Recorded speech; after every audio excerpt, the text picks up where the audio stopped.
You've probably heard a lot of people recently screaming and yelling about fake news.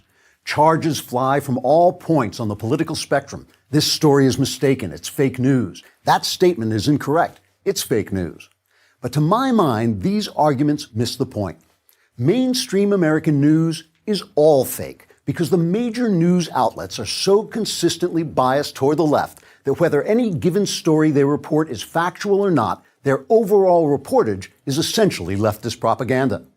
You can complain about the right-wing slant of Fox News all you want, but left-wing ABC, CBS, NBC, MSNBC, and CNN have combined almost 10 times the viewers. Look, the chief journalist at ABC is former Clinton operative George Stephanopoulos. The president of CBS News is David Rhodes, the brother of a former senior Obama staffer. Comcast, which owns NBC, is run by a major Democrat donor. Same for the leadership at CBS and Time Warner, which owns CNN. Only 7% of American journalists identify as Republican. And while a lot of news outlets forbid their reporters to donate to candidates, 96% of those who did donate last time out gave to Hillary Clinton. These journalists claim that despite the fact they're all Democrats, they can be objective. It just ain't so. Psychologists have shown that when people associate almost exclusively with those who agree with them, they suffer from groupthink and confirmation bias and lose their ability to see events clearly. Now, it's not that these journalists are liars, exactly. It's that their bias skews their reporting in very specific ways. Let me give you Andrew Klavan's 3 rules of mainstream media journalism. These can transform any story, whether it's true or not, into fake news. Rule number 1. Whenever left-wing prejudices are confirmed by a single event, that event is treated as representative. But whenever left-wing prejudices are contradicted by a single event, that event is treated as an isolated incident. And if you treat it as representative, you are deemed to be hateful. So for instance, a white cop shoots a black suspect. The mainstream media treats that story as representative of general police racism, even though studies show cops don't use deadly force more often on blacks than on whites.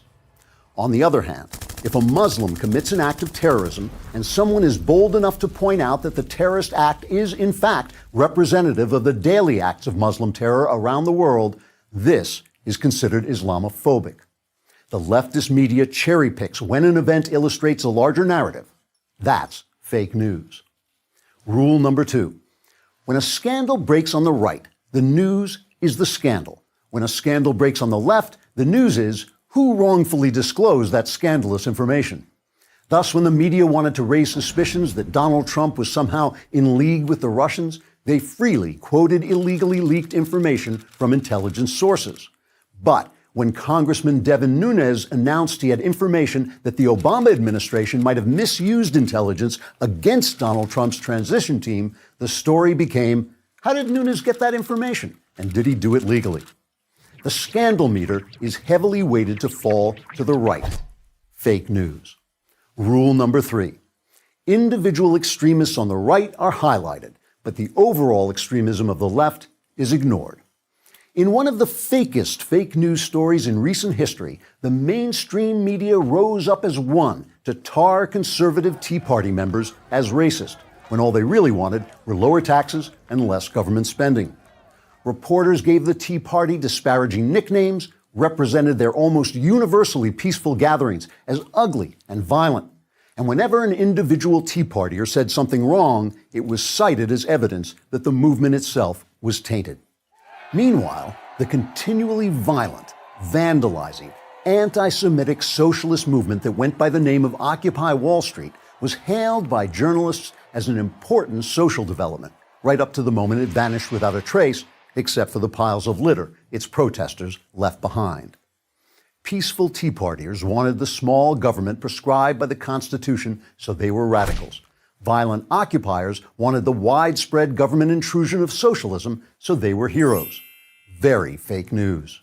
Newsweek editor Evan Thomas was once criticized when his magazine essentially convicted some white Duke University lacrosse players of raping a black woman.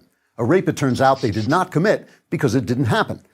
Thomas defended himself, saying the narrative was right, but the facts were wrong. The mainstream media almost always get their left-wing narrative right, whether the facts support it or not. That's called confirming your own prejudices. It's called bias. It's called fake news. I'm Andrew Klavan for Prager University. To keep these videos free, please click here.